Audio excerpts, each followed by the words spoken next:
This is North Dakota Today. Good morning and welcome to North Dakota Today. I'm Marlon Mayhew. And I'm Anna Johnson. Oh my goodness. Oh my goodness. Well, hello, darling. Aren't you just a peach? So obviously the Derby was this weekend. Yes. Boy, was that a stunner. I saw it was like a back to life kind of victory. Yeah. He was insane. like in like 7th place or 6th place. So the broad story, I guess, if you haven't seen the Derby or you haven't seen the 1,000 news reports that have come out about the Derby, there is a horse called Rich Strike. Rich Strike had 80-1 odds. He wasn't even supposed to be in the Derby until like Friday, 30 seconds before the deadline. Wow. Another horse dropped out. He got put into the Derby. So he actually beat who was expected to be the #1 challenger. Rich Strike only has 2 championships in his entire Derby career. And he just like came from behind Look and at killed Jack it. Harlow. Yes, Jack Harlow. We love this. They had some amazing people Yeah. at the Derby too, which was so cool. And amazing fashion. Speaking about the hats. The hats. Oh my goodness. So Kentucky Derby is known for the hats. They are. It's like the exquisite elegance of the whole race is the fashions, the hats. And actually Great TV sent out a couple hats to some of the stations. They did. And they're from London and they're very exclusive.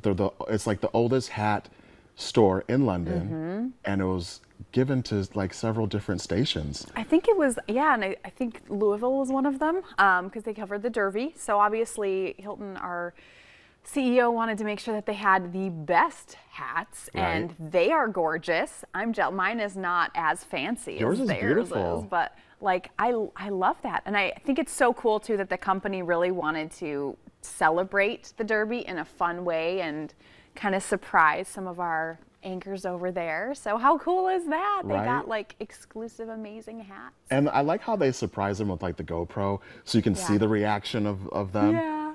Like some of those hats are just exquisite. Oh my gosh, I just love it. And even like everybody around the country probably celebrated as well. My grandparents did typically have a Derby party, and so all of the people would show up in their fancy hats. And so we thought it only appropriate that we would dress for the Derby. Right? With the hat included. With the Sutton draw. With the Southern draw. Love it. Yeah. And I love how you purpose that. Tell us how you made it. Okay, well, you know I like crafting. Yes. So this was actually my daughter's rhinestone headband. Okay. I don't know where we got it, probably Claire's. Seemed fitting to me, and then I got some fabric. So I got this fabric. I glued it in a way, it's all glue gun, I did not sew anything, and I glued it in a way that it was very ruffly, and I made a few of them, and I made some florets to go with it as well. And then I took the tool, and she I studded basically it. I did stud it, I basically bowed the tool, so I just made like little bunny ears, a bunch of bunny ears, glued them all together, put them on the headband, and there you go. Great segue, bunny ears. Bunny ears. Because we were definitely making a bunny sock. Yeah, bunny sock craft. Bunny sock later. craft later. So guys, stick tuned because that's going to be so fun. fun, But the Queen of Craft has crafted another magnificent piece. I got it. So I'll throw this back to you. There was this show years ago, and it was when I was at home still, so it must have been like college age or whatever, called Craft Corner Deathmatch. And I was like, that is the show for me. And I'm so sad they only did like 2 seasons of it. But literally they were in a cage. Yeah. And they would like wheel in a craft cart and they'd be like, your job today is to make a lampshade. And they would like ferociously go at it.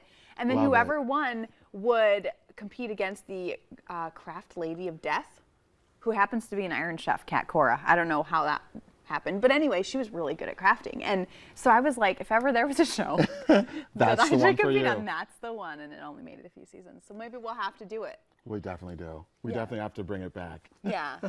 But going back to the Derby, because we love the Derby. Love it. So if anybody had bid on that, 80-1 odds, what would you make? Like $100 would be like 8,000. 80,000? 80,000? I don't even know. Yeah, a lot. Because 100 times 80 is, we'd make $8,000. At least. Yeah. Gosh, so much money. But some fun facts on that horse, Rich Strike, was actually sold in September. Like they were like, he's an okay horse. We don't think he's going to do great for $30,000. What? And he just made $1.86 million. can you say ROI, return of investment? Who bought that guy? Let's Right? get in on that. And there were 147,000 people at the Derby, which was obviously huge compared to the last few years we've had COVID. That is So- a sign of the times that we're coming back to life, you know, and it must have been a jam-packed place. With, my gosh. How was your Mother's Day? Oh, yeah, good question. I did this on Mother's Day. Really good. Sang at church. We talked about Yes. that. Came home. My husband had made salmon because I was like, I could really vibe on some Delightful. fish. Made some salmon. It was Yes. great. And then we went over to a friend's house. So we just like hung out, played shuffleboard. Perfect. It was Picturesque. it was a very Derby. We played shuffleboard. It's shuffleboard. Does anybody else play shuffleboard? I don't know, but we did. That's the one that looks like curling almost, right? Kind of. You have like the little discs, I guess, and you just like push it gently, and then it has to go past the line. You get how many ever points it Yes, lands on. yes. But you know, we were playing with some people that were very aggressive in their shuffleboard, and they just kept knocking mine off. So, or still won. Worth mentioning, I won shuffleboard. That's what's up. Yeah. I definitely need to see other competitive sides of you. We should. I went to I'm so Sweet Shots. competitive. We definitely got to go to Did Sweet you? Shots. How and was it? I loved it. Matter of fact, that was my first time ever, and so it took me a little bit of, to get in the groove of it. But once I started hitting the golf balls, man, did I have it. We need to I saw a video of you. Yeah. And the look on your face was priceless. We need to get that video. We definitely do. Catch it tomorrow, maybe. Yeah, it was so good. Well, stay with us. We have a big show ahead of us. We'll be giving you all the details on the Fergus Falls Beer Tour, so stay tuned, and also your local steals and deals.